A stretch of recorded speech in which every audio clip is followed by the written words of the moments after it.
Good morning, this is Tanya. Thank you for checking this weekly divination out for the collective. This is the week of August 13th, 2023, mid August already. Time flying by.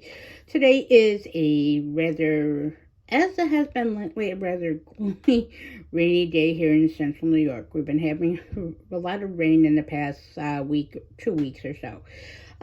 Yeah, that's how central New York is. Weather's always a bit crazy and over the top.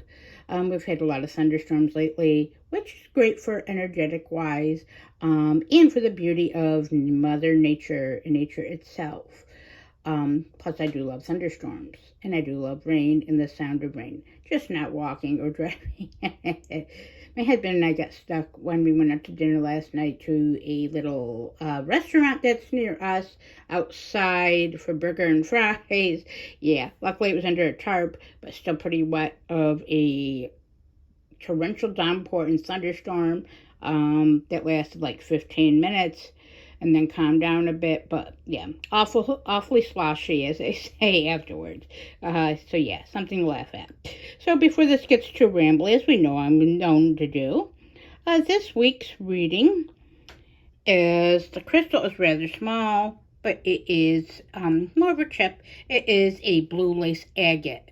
Now, blue lace agate is a very calming stone, very peaceful, and gently protective and shielding, but on a very gentle, caring level. Very good for self-care and very nurturing, kind of like a mother's energy or a grandmother's energy. So, yes.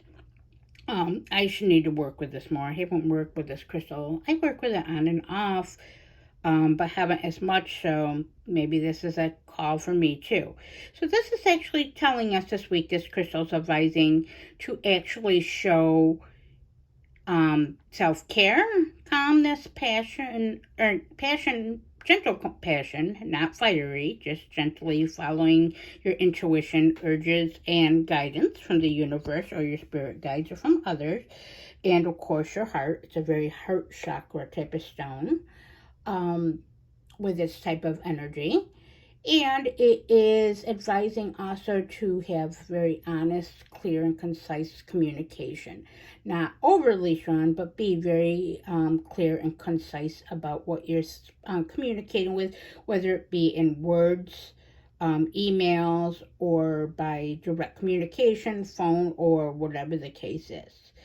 So it's also advising to find, despite what adversities may come up this week or changes, which were in a constant flux of change this year, in the past couple of years, but this year, as I've mentioned in previous videos, this is urging to use this, if you have it in your collection, or look into it to help find your inner calm in all of that.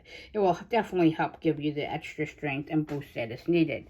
Now, to get on with the actual reading, this week, I did pull again. This is Release from one of my favorite oracle decks because she's very clear, concise, honest, and of course beautiful. The Flower of the Nights Oracle. I went with this week. This one is one of my most favorite and used oracle decks of this year that I obtained, which is the Fallen Angels Oracle.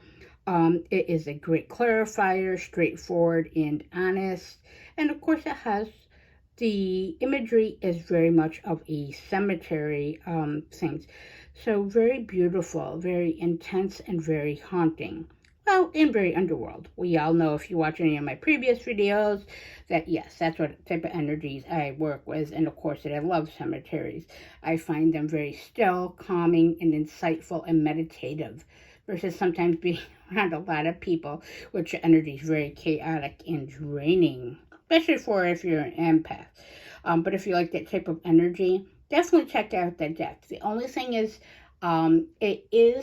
there is beings on it because fallen angels, hence that. So fallen angels or demonic energy. Demonic energy isn't always dark and evil. If you don't know anything about it, It actually can be very insightful, shadowy, and advising. And just because you see those beings on there, as long as you're respectful for the deck as you are with any tarot oracle deck or crystals or any energetic tool or any tool as you would with any book or manual that you may have, yes, there's really not much of an issue there. You don't even have to work with that. If you're like me, right now I'm touching the boundaries of that. Next year is going to be a year of more study along those lines. But not to get too rambly, so this is for taking advice. And of course, this is from the Universal Monsters Tarot deck, which is an amazing deck. I love this deck.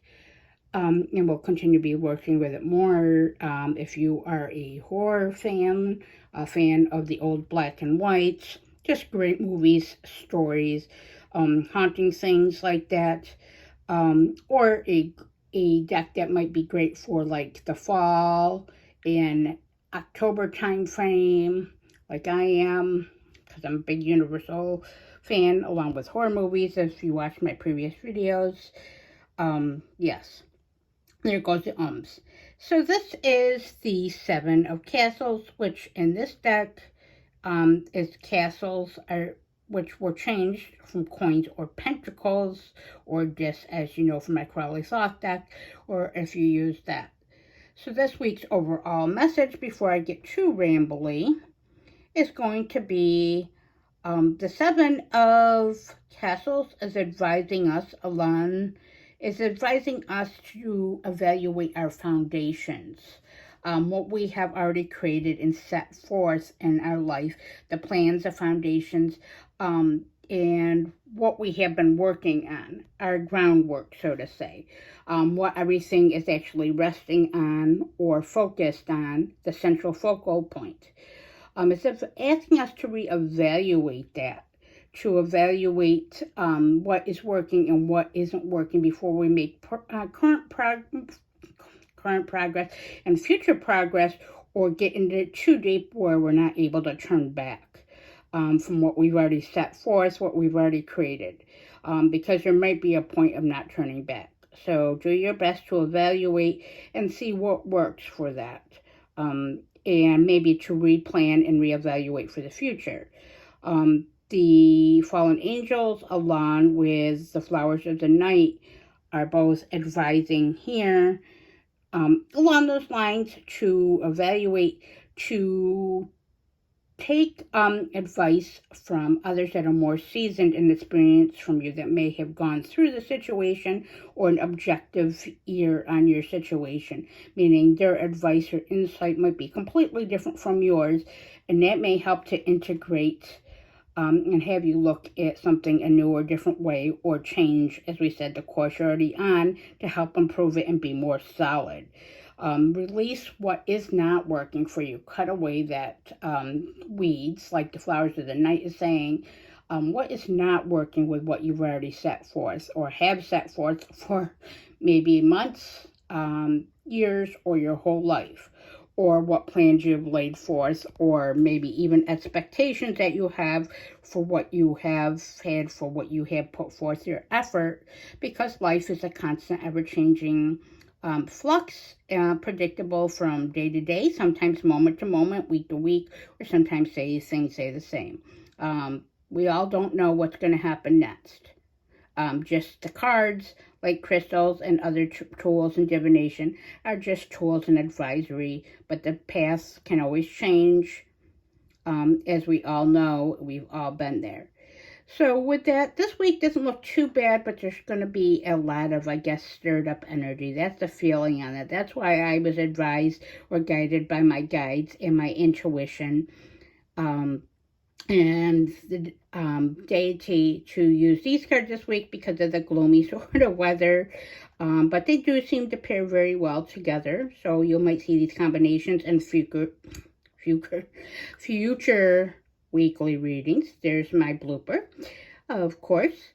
And you may see these. If you have any questions regarding these decks or any of my readings, or how I do that, or any advisory or comments, is greatly appreciated. Please like and comment below. There we go, see. Please like and comment below, as I said, just to correct myself. And please subscribe to my channel. I would certainly appreciate it if you do like any of this content, as I'm doing my best to create my content, learn and grow and share my gifts and knowledge with others, and hope that this does help or reach others, and to show my beautiful collection of my beautiful tools and allies, being my crystals and my cards and my other gifts. And with that, again, stay well, stay calm, refocus, look to your resources, and I hope you all have a great and wonderful week, and blessed be.